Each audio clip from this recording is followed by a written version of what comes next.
মনে করুন আপনি দুনিয়া থেকে চলে গেছেন, আপনার জানাজা নামাজ শেষ, আপনাকে কবরে রাখা হলো। আপনি অপেক্ষা করতেছেন মুনকার নাকির ফেরেশতাদের জন্য, কিন্তু মুনকার নাকির ফেরেশতা আসতেছে না। অথচ আপনি জান্নাতের সুঘ্রাণ পেতে যাচ্ছেন। একটু পরে দেখলেন কবরে জান্নাতের একটি সুড়ঙ্গ পথ চালু হয়ে গেছে। আপনি জান্নাতের সুবাস পাইতেছেন। আপনি ভাবলেন কেমন কথা, প্রশ্নের উত্তর কই? তখন আপনার মনে পড়ে যাবে প্রতি রাতে ঘুমানোর আগে সূরা মুলক পাঠ করলে প্রশ্নের উত্তরের কোনো ঝামেলা নাই, কবরের আযাবের কোনো চান্স নাই।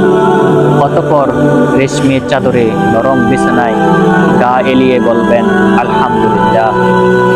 তিরমিজি শরীফের 2890 নম্বর হাদিস।